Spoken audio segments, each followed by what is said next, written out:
Good evening, Gambia, wherever you might be getting us from. A reminder that we are here at our Banjuluddin studio once again. This is Gmeb TV Sports that comes your airwave every Monday, Wednesday, and Fridays. We are back here again, courtesy of Amina Jaju, who is behind the scene for us, making it very easy for you to hear me from wherever you are. But once again, I am Lamine Sane, and I warmly welcome to this particular beautiful program. But like we always say, sponsors are invited to this particular program, and of course you can also share our videos, like them, share them, and most importantly, comment on our sporting programs. Monday, Wednesday, and Friday respectively here in Banjuluddin, where we have our main headquarters and the studio at large.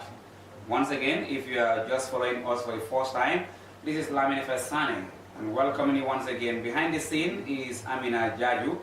lady that makes you always get us very clear and loud. We're welcoming you on this particular program, and once again, these are some of the stories you are expected to get from this week's edition of the sports program here on Gmeb TV. On the local stories, as we always said, it is always very important to know that you need to dance a yard before you dance abroad. Then let's start in the country, where we'll be giving you some of the interesting fixtures. As you know very well, that now it is the elimination. Many will call it qualifiers. It is going on all over this country. But in Lamen, we'll give you some of the results that we have played in the past games in Lamen's elimination, as well as the fixtures of other games that are expected to be taken. Well, the Unique FC has already done it against Maximilian of course, Kungujan, or rather, Maximilian of Makumbaya, which will come on your wave. We'll also be taking you to Combo Central 2, where in Marakisa, some of the stories that came out there in the Cotton Razor of Marakisa's tournament will also come on your airwave. We cannot also go without talking about the Gambia Football Federation, because at this moment there is a coaching training course that has already been done. Who are behind it and how does it go? We'll take you all to those stories. Still in the Gambia, we'll also take you to Gunjur, the southern part of Congo, where the Gunjur was also at a very high gear, very competitive, and will solely bring you those particular stories in the Gambia. Well, that's not the only stories we have for you in the Gambia. As Gmeb TV, we always go in the depth analysis of the stories that we bring on your airwave. So meanwhile, this and many more in the local front line is expected to come on your airwave within this 1 hour. You need to sit back, relax, and enjoy this particular program, like I said. Bari ngono kumala suti akamala don wan kan ko masata la dentro kama mutana kodeke alla bundara men kira Gmeb TV men felen dingale Banjuluddin aman jam fa Johnson ni na do men kira Banjuluddin Johnson Banjuluddin ni kadun sato kono o kamala bi alnal badi malan kodeke men kira Lamine Sane Mamadou Diallo man taram fe, but of course na main lady men kira Amina Jaju atale ben koma men katina alkam moyno alkanjeno anyama wore sa fo teri ka se commencer kanyum programme noma atol men mo Lamine kanun teri atol men programme kanun teri atol men be programme nyiri kan pour ka Lamine la programme jibe on TV al sense no on only one TV men kira Gmeb TV na konton ala numero la alkamen ken na wati akira nya kondani kubare pour ka soto biti lo nyina fana bare ko nga fanya men albe kibar jamal le soto raja bare kibaro se dia doliye ata dia la doliye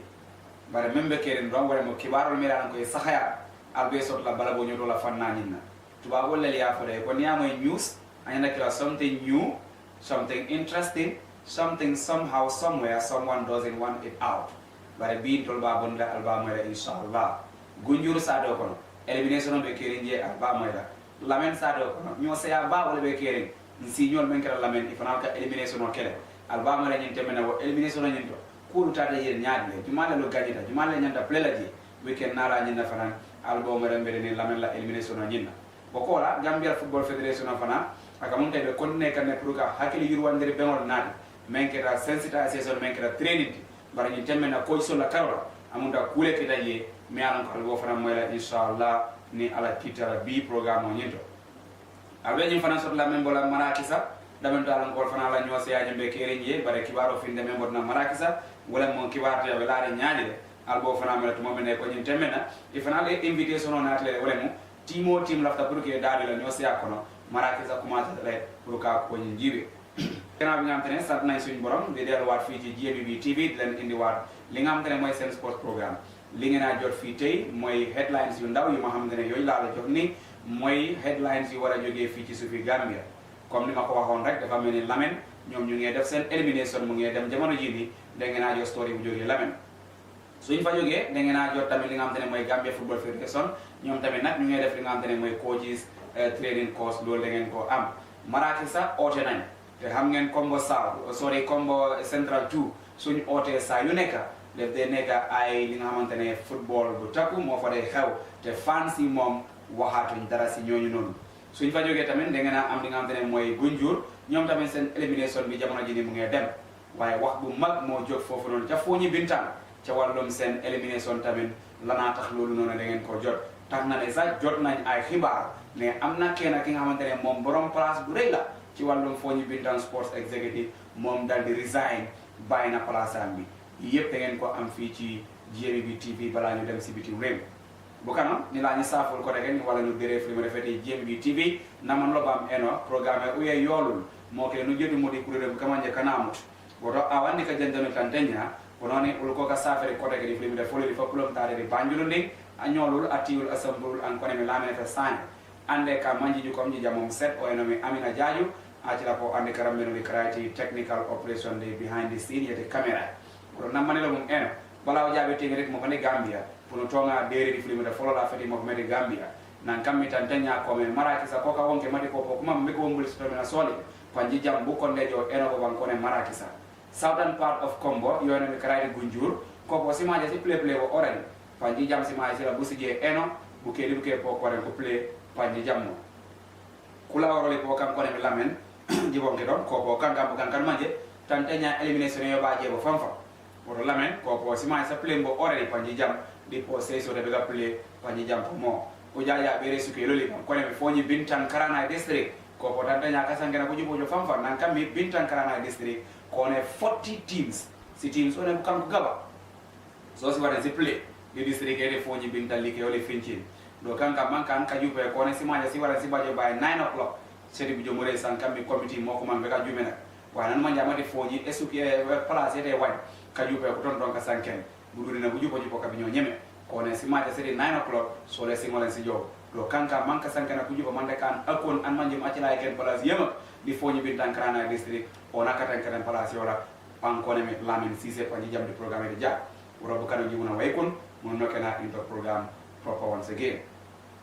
Well, I beg your pardon for that, but it's just to give the flavor to our local followers in the country. That is why we are trying to give the program in the dimension of different language, and also to ensure that the program becomes an inclusive program. The inclusivity means everybody should be able to see yourself in the program, should be able to feel this particular program. That is why we're giving it the flavor in different languages. Once again, listeners, we get straight into the news in detail. And like I said earlier on, we will take you straight into the southern part of Kombo in Gunjur. Well, the Gunjur district, of course, the Kombo South district football competition as 2-year classes Tanje in the 3rd edition of the APS-sponsored Kombo South district football competition. The weekend of Saturday, 3rd August 2024 is already tipped as the biggest football weekend in Kombo South, as 2-year set to classes champions Tanje in the 3rd edition of the Kombo South APS-sponsored competition. It could be recalled that 2-year and Tanje have approximately or have proximity and share almost the same football culture, and also had players playing Nawetan around the same zone, which is the Sanyang zone itself. But of course, this time it will be a battle in the field for the first time since Kombo South District Football Competition started to be sponsored by APS. 2-year on its route to the final defeated Nyofere on a post-match penalty shootout, according to media report, while defending champions Tanje edged out Jambanjeri by a 1-0 to book their place in this particular position, according to media report. Now, this time around, it is going to be a very interesting game, a history-making weekend in Kombo South District, according to report. Well, 2-year for the first time, APS-sponsored Kombo South District Football Competition trophy in the particular force, while the back-to-back champions Tanje want to do it again, according to the media report. So the date is going to be on the 3rd August 2024 when these two teams are going to play. The place will be at the Sanyang football field and it's going to be at 3 p.m. Mbele nga mwenyola sate fula mele alanko ni benta akakandi baki wole mbimati iko tujere inin tanje wole nyanda ka play kodeke ata nyinto menketa final of the alanko robe dendi Congo South ila district competition nyina mi alanko play kanyin temen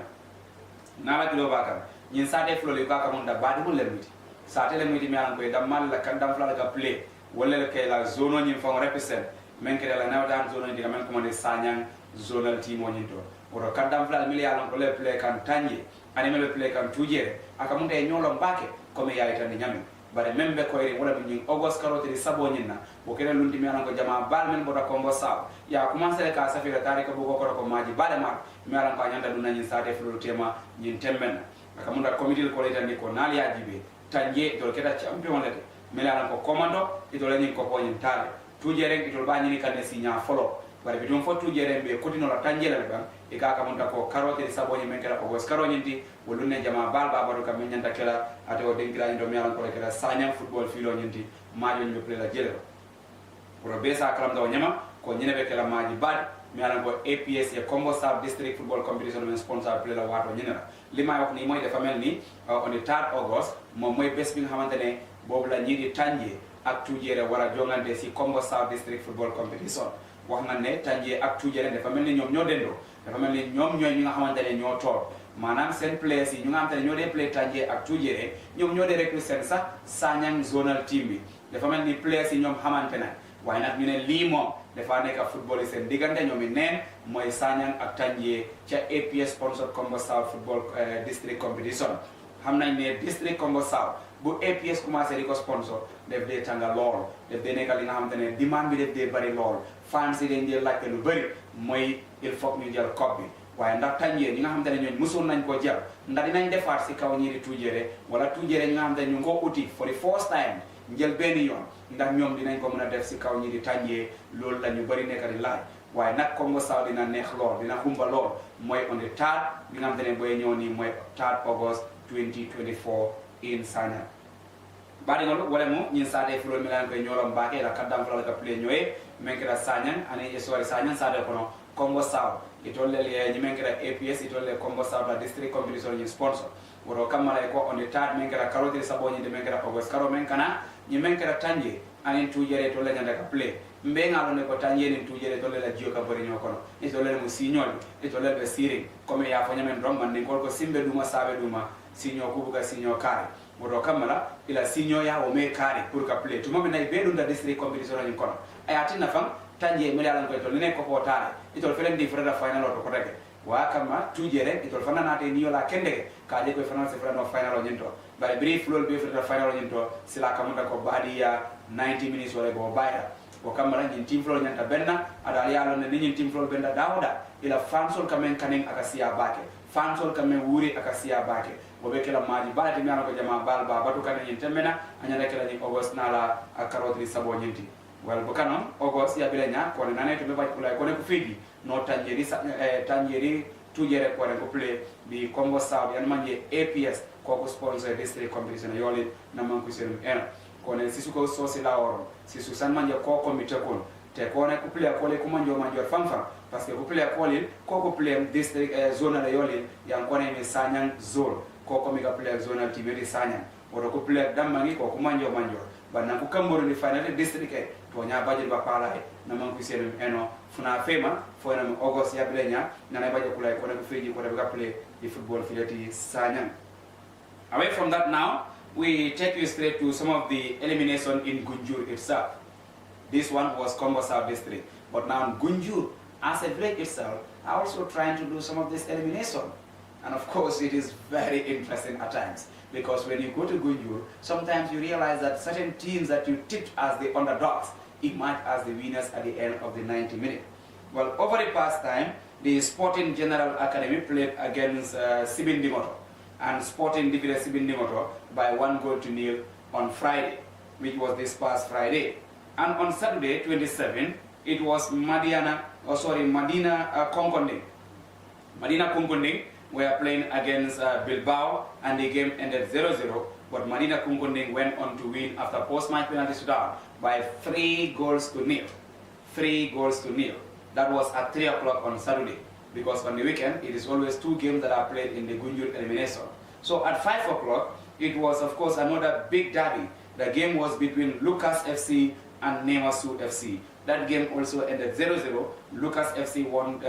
after post-match penalty shootout by 4 goals to 2. On Sunday, which was yesterday, it was Freetown that also played against Sofara FA. Freetown and Sofara FA, the game also ended 0-0, and Sofara FA won by 5-4 on post-match penalty shootout according to the PRO of Gunjur Sports Committee.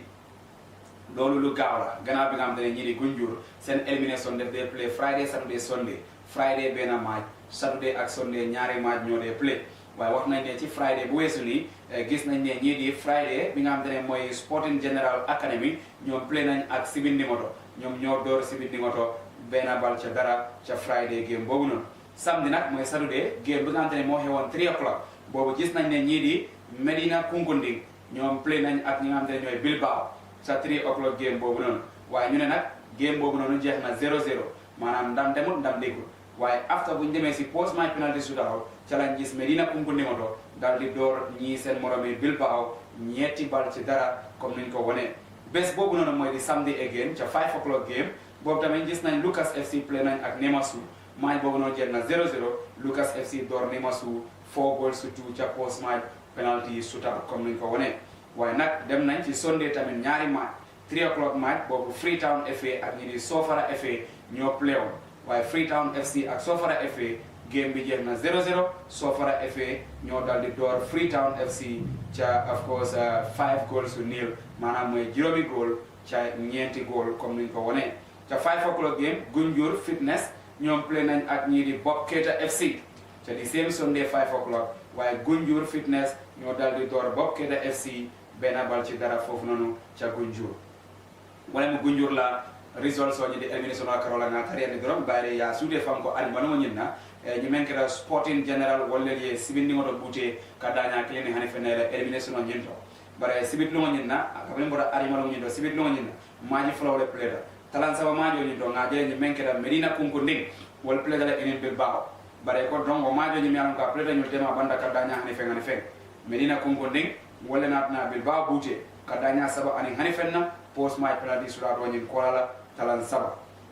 sibidi kilo ñina talal lulu Lucas FC pleda in Nema majo banda 0-0 bare ko doñi menke Lucas FC wala na gagné penalty shootout woni ka daña nani ni fulaba dimanche ñina fanan 3 o'clock majo ñin to Sofara FA wala pleda in Freetown a majo banda 0-0 Sofara FA na Freetown bute ka daña lulu ni nani post match penalty shootout woni kola talal lulu dimanche lo kilo ñina ngaje ko ñi menke Gunjur Fitness FC wala Bob Keita FC pleda bare Gunjur Fitness FC wala Bob Keita FC bute kadanya kelin ani hani fenna comme ya itandi nyame bukanam do kammi liketi Gunjur na mani senum en ko ne Gunjur Fitness yoli yan comme yan ko ne elimination Friday sima sako e maje ko ne play bare Saturday Sunday sima sika basi play uja very Friday nan kammi Sporting General ko di academy ko play le Sporting General Academy ko di sibindi ngoto ko play bare ko ne academy ko ko tegeti sibindi ngoto e bi ko di hani wa sibite nan kam mi stalan si feji bukan ko nya Medina Kunkunding ko ko play di Bilbao Medina Kunkunding di ko tek Bilbao nan kam mi 0-0 ko je bare Medina Kunkunding ko bela ko gagné si bi sone si feji di hani wa nan ko jom beri post match penalty shootout funa fako na fitila fone mi sibite stalan sone futo Lucas FC ko play di Nemasu FC bare man tira ko man 0-0 de ka Lucas FC ko ko tek Nemasu FC si bi sone si bati di sigaba di post match penalty shootout. Ok, nu jabere dimanche nan kami stransi feji Freetown ko play di Sofara FA e ma yetira ko man 0-0 nan ko jomere penalty shootout Sofara FA ko gagné Freetown si bi sone futok di si bati nu jabere stransi sone futok dimanche Bob Keita FC ko de Gunjur Fitness FC ko play bare Gunjur Fitness FC ko ko tege Bob Keita FC e bi kon di hani waf na manku senum eno. Well, quickly away from that before we turn our attention to the international stories, we also remind you that in Marrakech they present the opening, and of course they are inviting all the medias, including our own sub, Gmeb TV, to, of course, allow the participants to register for this year's competition in Marrakech. Registration fee is paid at $5,000 for each team that is interested to register in the Marrakech competition. The committee ne wala Marrakech iko ifana la competition ni pareta pour ka yele adu momo yalla ko lafta ke dadu Marrakech la competition ni ko isa karam ko Marrakech ye registration yele wi lulu nyina momo lafta duna je bole jola wa ko ne kay se wona me Marrakech ko ne ko ko mo mo filmi da folin pour si ki ba sama be ka register finkin be to men yole civil sore fu top mo no cham bala mo no ken na mon ko sel eno Marrakech daldi invite ñepp nga am tane bu gëna join ci this year's competition pour nga mëna dem register ak ñom fuñ tolu ni jamono jiri ñu ne nak competition bi warna door why registration fee is 5,000 ku buga join fofu non.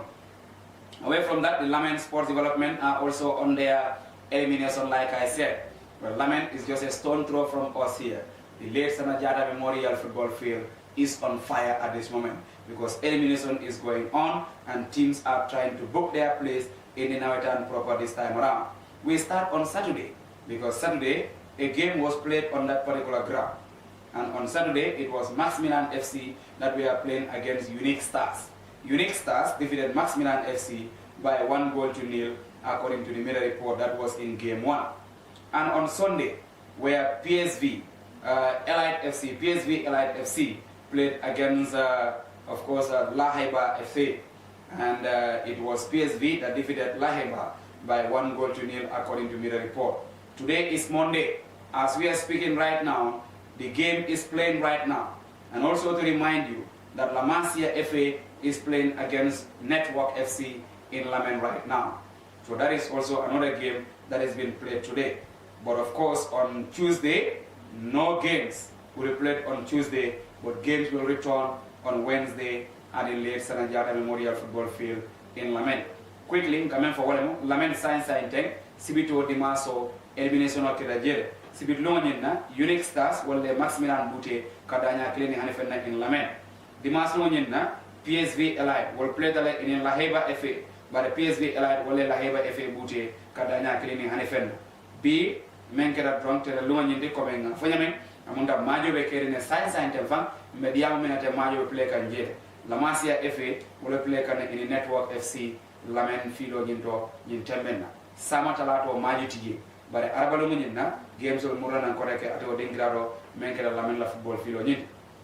Lunya won a Made family Lamen, sell Emilson Bang and Jamano Gini. Saturday game play na, Sunday game play na, Tena game bang play for Funono, while Elect might do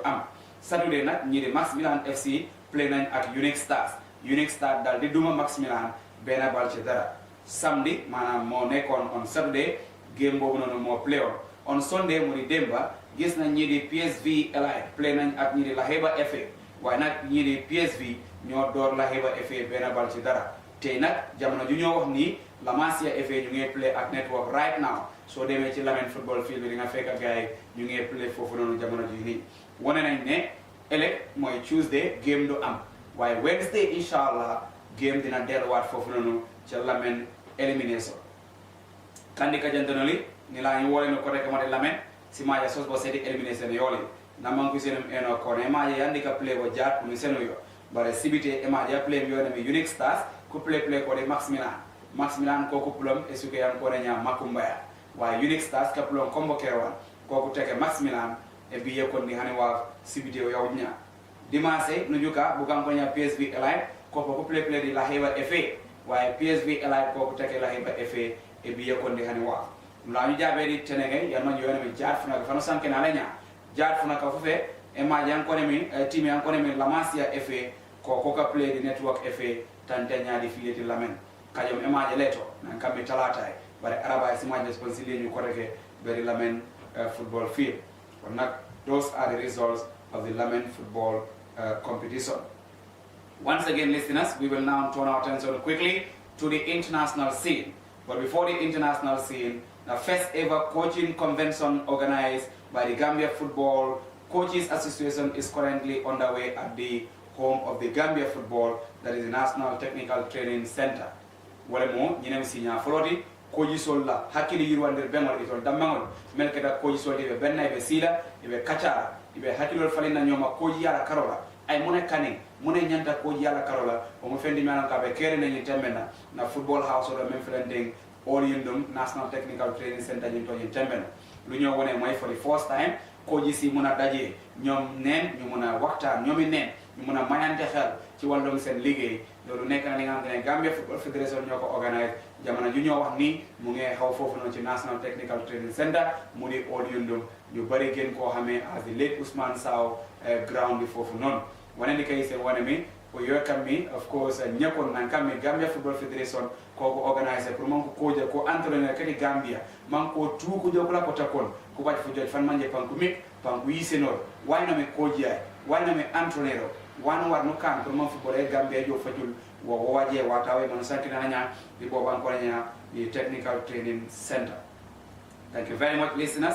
That is what we have for you on the local front line. But before we turn our attention to the international stories, we give you a big salute again and remind you that you're following Gmeb TV live here in Banjul. And in case you are just joining, I am Lamine Fessane, and behind me is a great lady that is Amina Jaju, that is making you get us on this particular time and on this particular platform. We'll have to say thank you very much, Madam Amina, for that support and ensuring that the listeners gets us very well and very clear. Baringol, amunda janinka sambandra bankol do ngal kanda niko alsenye like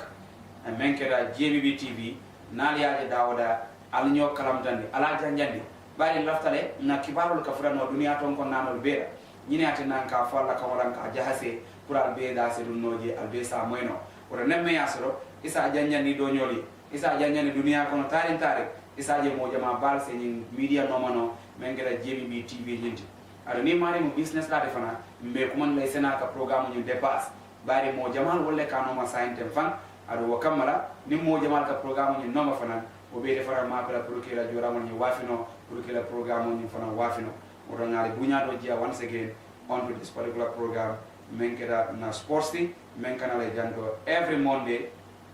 every Wednesday, and of course every Friday as well. We now turn our attention to the international stories, like I said earlier on. Well, as we are speaking right now, you all know that there is games that have been played.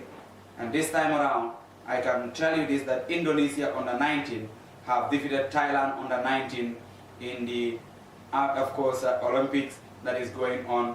right now. That game is already done and dusted at this particular moment. But the first story that we are going to bring for you is an interesting story. Arsenal fans would not like this. Is this the best moment to let this young lad move? I pose that question to you. Have your say on our comment section. If you are following me, just tag that on the comment section and like it, and of course reply to this particular question. Is it fair? Is it the right time to allow a very brilliant young lad in the name of Emily Smith-Rowe?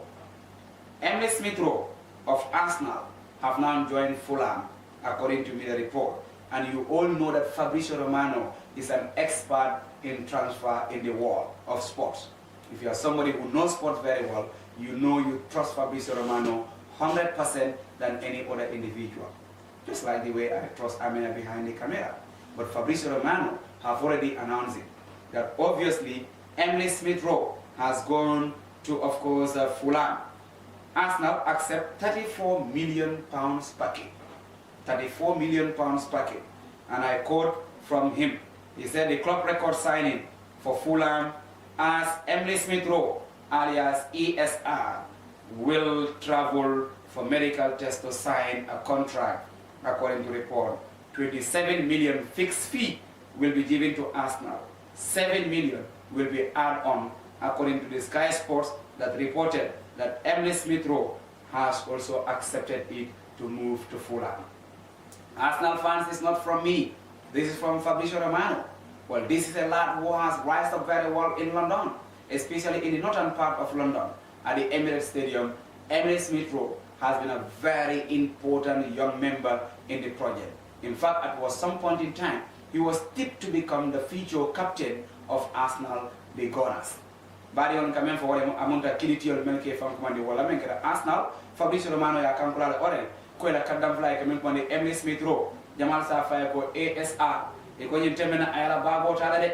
abetila kata Fulham daman to alon ko anyanda ka testing ki ye men kera medical test ada aliya lo ne ko kadam fula ni amoy karata medical la drum alon ko silan kayto ni ku ko de ngol be cembe dal foka pare nyin temben na nyinin karo men de wala arsen jabi on our comment section wala fani amra ko Arsenal ye men ke nyanta wala kera ban is it the right time pour que nyim fonni ke mera ngula men kera Emily Smith Rowe pour ay finti Arsenal kadaka kafu Fulham kadam kafo nyimma wala aliya amra ko Arsenal ya lo ne ko Smith Rowe ita apply la ban wala atina ya bondi Ateta is the coach. I know he has the answer. But ete mfano de Gambia bango kanjang yela timo lombake ye Arsenal lombake Emily Smith Rowe ya kankula ko nyentemena atadale pour wili million tan saba ani nani Arsenal yo accept le pour que Smith Rowe ni wafi adu sign tank ko Smith Rowe atadale kada Fulham na mendo ka be testero kala jedo men kala medical testing Emily Smith Rowe la ñoo wax ni moy ndaw mi nga xamantene mo le represent Arsenal ñu bari waxon nañ ni sax ndaw bi nek na ndaw mi nga xamantene mudna ci football at least fum tollu ni ñu bari nenañ mën na doon captain Arsenal ci kanam waye fum nekk ni lolu mëna tutade nekk xana Arsenal dal di dema jenda ko again dal di ko indi ba ci kër bi nga xamantene fofu la joggé modi Emirates Stadium waye fu ñoo wax ni ki di expert mi nga xamantene mo de liggé ci walum transfer moy ki di Romano mom woné na né Emily Smith Rowe pare na pour dem fofu nonu ca Fulham te Arsenal accept nañ koppar yu tollu ni 34 million pounds package waaye 34 million bii nii mu ne 27 boobu dinañ ko fay cash joxe ko Arsenal after 7 million boobu dinañ ko yokka ci kanam maanaam mooy add on loolu Arsenal dinañ ko am jóge ko foofu noonu ca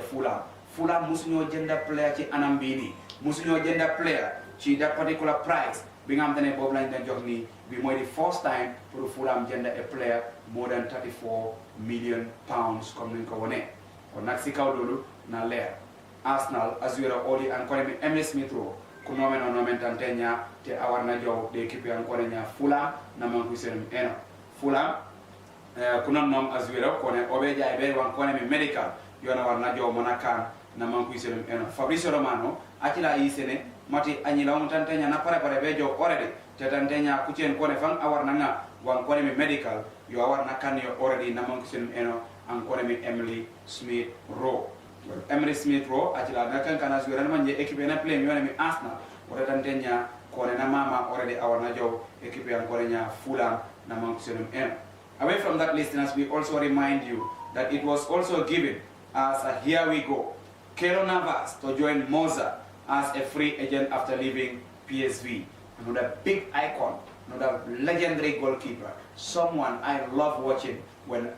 Real Madrid were making that back-to-back Champions League under Zinedine Zidane. Who will forget this goalkeeper called Keylor Navas? But Navas went to Paris Saint-Germain. Things aren't going very well for him. And at this moment, he is a free agent and he is ready to join Italian side. That is called, of course, the Costa Rica goalkeeper is joining Monza. Monza is an Italian side, a lowly side in Italy. Things are not going well for the goalkeeper Keylor Navas. So as it stands right now, it is already announced. After leaving Paris Saint-Germain, Keylor Navas accepts Monza's proposal and he is traveling this week for a medical test according to report. Deal off for, of course, Colina as Monza will sign Keylor Navas. Monza incorporated pour que Keylor Navas sign. Tomina Navas ala kilo baka Real Madrid goalkeeper kende bayma. But sign den abura Real Madrid. Atata kafunyo momenke da Paris Saint-Germain. Coolman takwe. Afele sign den Italian club ome ka fa ko Monza wolle parade pour que Keylor Navas nyinta ka sign. Nyintemena kamunda ko Colina ate Monza lafta non ka dele sign. But bring Keylor Navas keda moti mialam ka keda free agenti anda accept fan ko abetala jere. Wo kamara parade pour que dilo ta ka diala adun dilo nyintemena e ko nyi lokmo fonka men dia moteng abetala jere pour que aka contract ko sign ani nyi men keda Monza keda Italian team le mialam ko nyintemena ifana be play kan Italy li ko nyine kono ko ngayta nyame. Keylor Navas mi nga xamantene dimbale na Real Madrid dal di gagné li nga xamantene moy Champions League ñetti yoon ci teglante manam moy consecutive yoon mom jamono ji ni so len fatale ko won bu mu joggé fofu non ci Real Madrid dal di dem join fi nga xamantene moy Paris Saint-Germain waye fu mu nekkane ñu ne mom nak dafa melni affaire am bi doxut comme ñu ko bëggé fofu non ci Paris Saint-Germain lolu tax ne mom Keylor Navas free agent la dina dem join ñi nga xamantene ñoy Monza fu ñoo wax ni jamono ji ni sax ñu ne mom dem na pour dem def li nga xamantene moy medical test kon mom paré na pour join Monza bëggoon nañ sign ki nga xamantene moy Colina waaye fu mu nekk nii léegi dafa mel ni Colina moom deal bi collapse na duñ ko sign dañoo sign ki nga xamante ne mooy Keylor Navas na jojo kone bukan kono ya moza keti Italian side koko pare beka signo an kono ya Keylor Navas nara mera Real Madrid man bukaje wan kono Champions League nyoni je fiji ko kare menante Champions League na bila jo beri Paris Saint-Germain mukana mjodo jak bana mi Paris Saint-Germain mo kele kono tantenya om na lañu du beleul kone kanja jojo man be fajule du jim banon de jo waro lañ man pulo mo ngano nyes bu ngata biya jak moto anyi la na lañ beri Italian side man kono ya Monza maja anyos ko bunga rab jak na man ko selum eno tantenya pour mangon na jow banatum be jay na man ko selum eno. Well, away from that, now we turn to the attention of Nico Williams. Barcelona fans, Nico Williams have already taken his stand. At this moment, we all knew that Nico Williams is been a player who has been doing very well. Who has been doing very well where? At the Euro and also at Atletico de Bilbao. Now, Nico Williams has already made his stand very clear that he is going to stay at Atletico Bilbao. There has been so many interests coming in for this lad from all angles of the world. Chelsea were one time interested. Manchester United were one time interested. All over. Bayern Munich, all over. Of course, the team called Barcelona were #1 main sole interest of Nico Williams. But as it stands right now, Nico Williams expressed his desire to join Barcelona. But Barcelona has also spoke about financial constraint that is involved in the lad. Chelsea were also sometimes interested in Nico Williams, but they also stand by on the sideline because of the finance that is involved. Nonetheless, Arsenal could not also shy away from showing their interest to Nico Williams at this moment. But Nico Williams is not convinced that right now is the best time for him to leave Athletic Bilbao. Therefore, reports coming in from Spain has clarified that a Spanish player has already made his decision that he is going to stay. This came as a result of this Euro Cup winner. After winning the European Cup, Nico went for a holiday, and during the holiday time, it is reported that the player has made up his mind that he is now going to stay at Atletico de Bilbao for this particular season, according to the report. Nico Williams, me along Kakira Marcedis can be bad. Team laftare. Nico Niamo, Nimo Haramo, Tamandu da. Melko father Nico Williams Sotonyality. Ado mandingol meda nyum folale iko niye sudo moy ko fata banda bado ne tolale asodo nyaala tay badingol bading alfalle ka sije oto sudo te seleno la jedo saka sa sodo no wodo nem men ko fata Nico Williams le yalo ne ko asodo nyaati te wala yatinna bara manke namana kuti nganyim fole no komando ngo mandinga ko ndado nganyim fole ko ni namana to keda ndol jononi solbe namana fo e folali bandinga namana fo fali fana albe namana moyore moyra wodo namana jewle je nse namana fo fali ay namana moyo moy wo kamara bari ngol Nico Williams aya sakyan leko amantara tala ko tala kunguto. He's not going even a stone throw. Wala abe tulaw den kira men kada Atletico de Bilbao Spanish club wala man. Nyim fon ninke janne European Cup of Fame player no fam team jamal le ya noma. Chelsea melka fo ko di London is blue. Football is blue. Wol fama nyim fon ninke normale. Arsenal melko del modi konas le kiritio le miti. Wala nyim fon ninke normale. Barcelona with their famous La Masia Academy, ye Nico Williams in normally and Danny Olmo. But I could sign them from Nico Williams, and another suit de Fankore. Barcelona will mahani back at Luka Noma, but in Nafulo me and Quaker, or Ninka, and in funding from a Bedola Codomena, Basa Kamdakola Poso Bambande, we are in a Basa Portale, in funding in the quarter. Chelsea, Milan Cotalo Brick Chile, Wolfran Tonya. Naflo bebro panali ajiwe Chelsea ka fundi ke mensinye ba ke badi mon wolka ke dine me be sibe sanji tan nin kono doka jiwe dumala adu jama ba ke sinye men na wolem na siaka million tan lulu million mo ika dine won sign wala wo kamara Chelsea fanan ko naflo me ala ko be fundi ke ko e ka naflo sembo wata baake wayat na Chelsea wol mam bori de bare wol jenke dala do man ding e dende ta karala e rota be batoro ke kan ni ko wiya la ko nyina dunia bele sonna ko nyindi no mo nyon tawne bare men koleata wala bi ko nyindi ne fon kabra bota euro nyinna ay kopota ani Spain adata holiday nyinna birabe fo nyindi ndla nyinto asita ayemira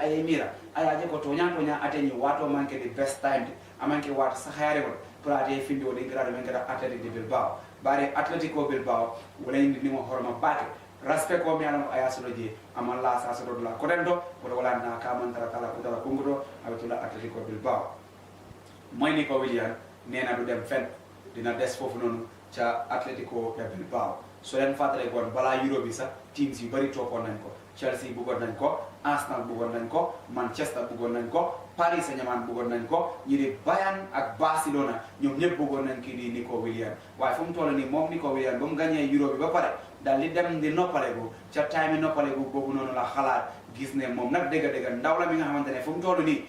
léegi nii nekkul di best time pour moom bàyyi équipe bi nga xamante ne mooy Athletic de Bilbao kon fu mu nekk nii moom nee na dina des foofu noonu ca Bilbao war a am benn at foofu noonu daal di seet luy ñëw ca kanam comme ni nga ko wane kon nag fu mu nekk nii Barcelona dinañ tooñ seen attention ci Dani Olmo bi nga xamante ne moom nag wane nañ ne ñaari ndaw yi lañ bëggoon waaye benn bi mooy Nico Williams moo won na ne du dem dina des foofu noonu Nico Williams nane atu vejo ban panarino de equipe ancora Atletico Bilbao nan kame Barcelona Chelsea Bayern Munich Paris Saint-Germain Arsenal ko tu kuma man azwira man sangana nanya bara wasete mo waset moyno anyira tante nya nane atu vejo ban o be karino de equipe ancora Atletico de Bilbao wanjonde jam wayno mi sports awa yande belderi film de fololi andi karamben man campagne jamuli wala mi umo ancora Amina ajilami bolen ko beti of course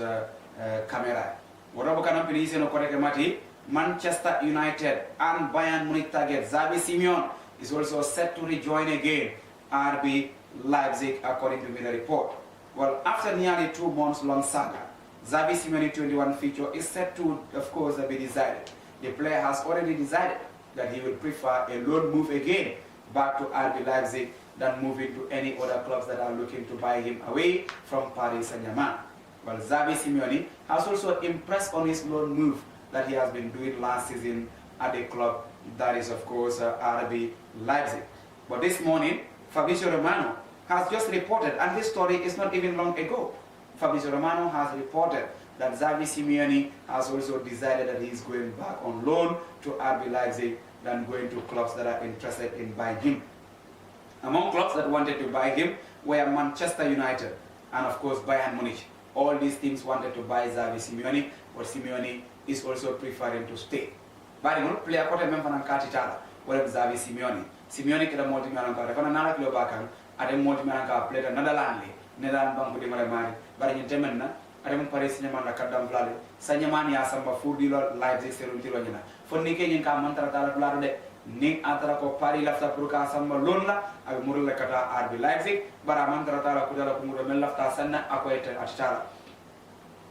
Bayern Munich wol lafta sanna la min akati tala jero min temmenna Manchester United mebe London wol fanan ko lafta sanna bara akati tala abe tulaw di grado men gara RB Leipzig comme ya fo nyame kiri Xavi Simeone mi nga xamantene moy doomi Netherlands la mom tamit nek na ndaw mi nga xamantene wone na bopam wone na lu mon ca Euro bi nga xamantene mo jeex ni tax na ne sax Bayern Munich ak ñi di Manchester United ñoom ñëpp bëggoon nañ ndaw mi nii mooy Xavi Simeone waaye fu mu nekk nii ñu ne Simeone moom wane na ne du dem fenn dina des foofu noonu ca RB Leipzig fi nga xamante ne foofu la def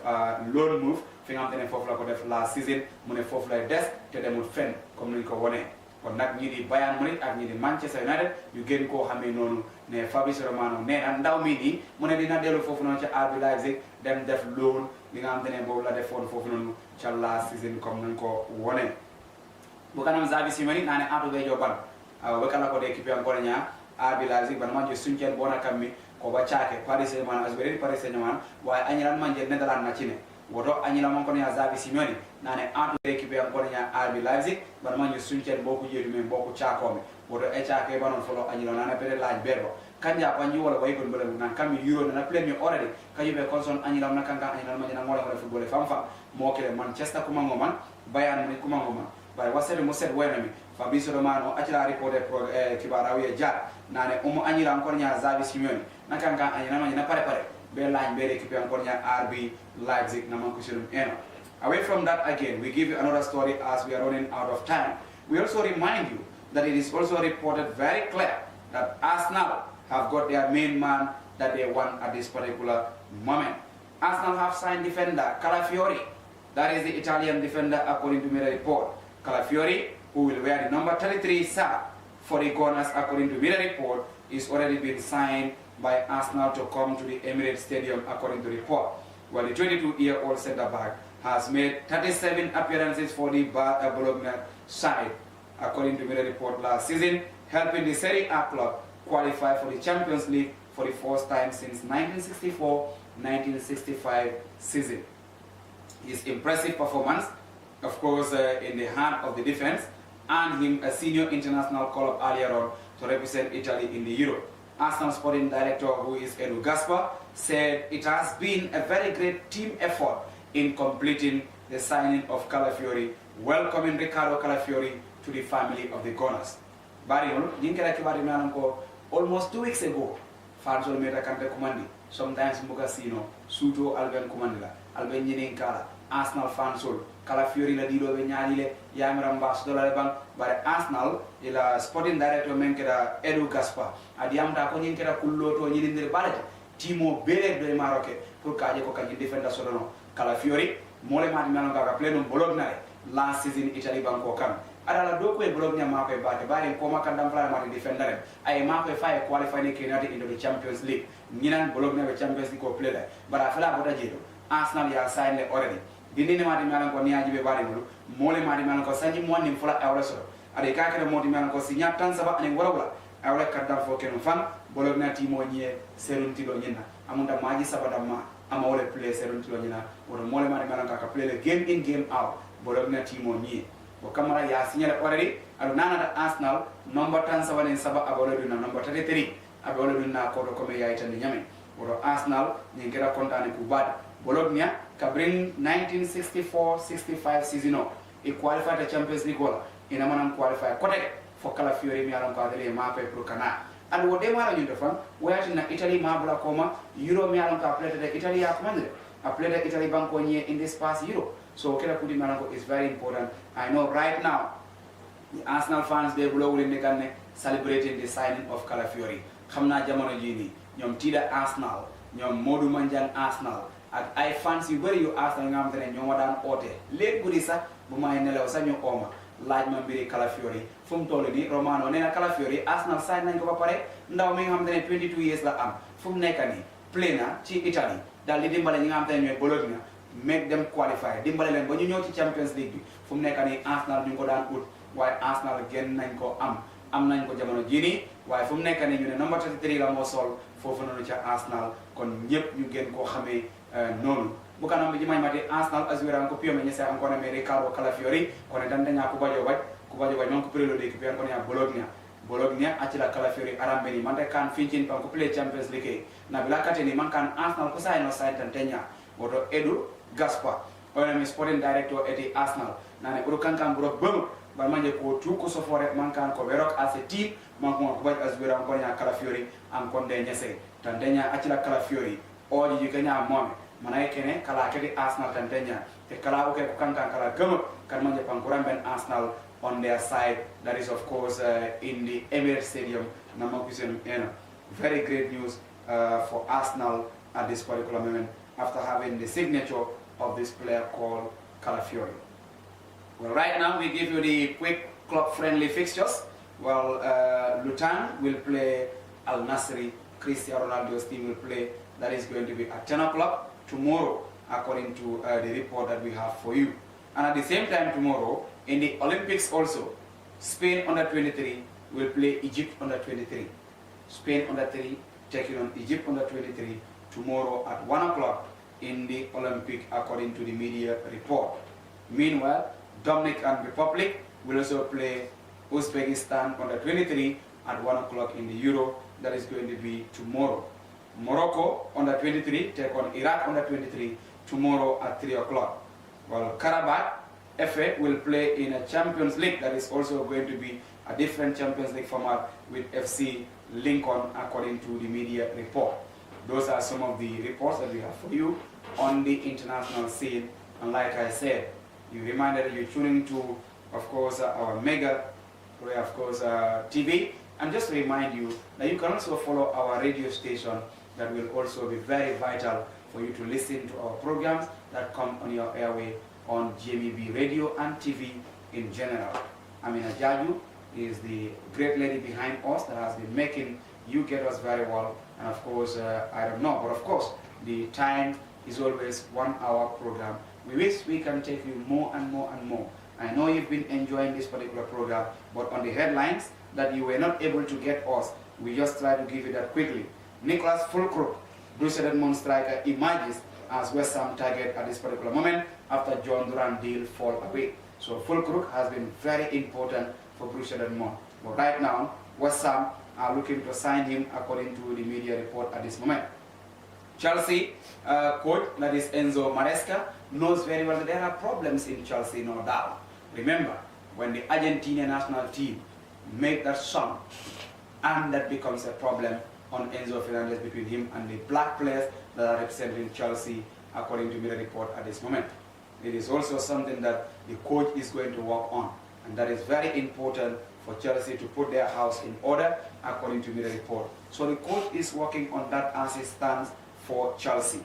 Another story is that, of course, Mazraoui has already agreed to join Erik ten Hag's golden rule at Manchester United, according to the media report. He has already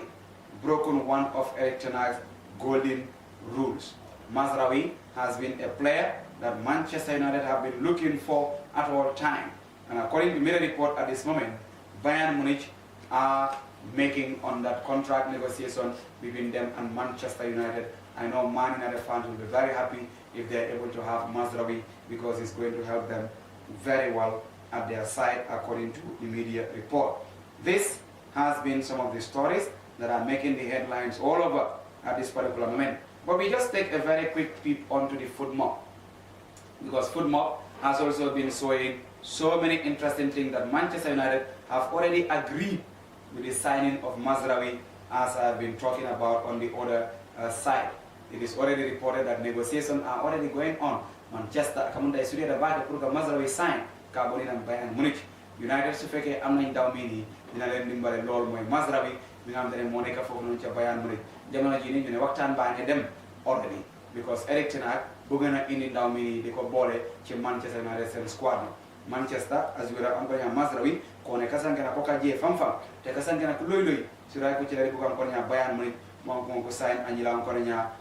Mazraoui na man ko yusenu eno tantenya. You've already heard about other issues, but Chelsea target and Tottenham target confirm he is also staying at his club level, according to the media report. So this and other reports are the ones that we have for you in this particular edition of the program, that is the Sport Hour that we have for you on this particular show on Gmeb TV. We are backed up by Amina Jaju, like I said earlier on, and we are very much happy to announce to you that you can follow our radio that is also online on Gmeb TV and radio respectively. Follow our programs, like them, share them, status them, and ensure that the entire world heard about this particular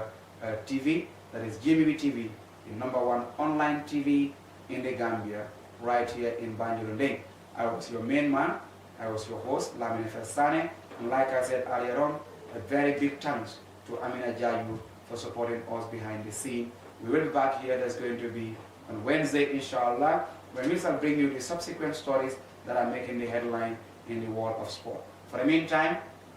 a big salute to all of you out there, and thank you very much for joining us this particular night.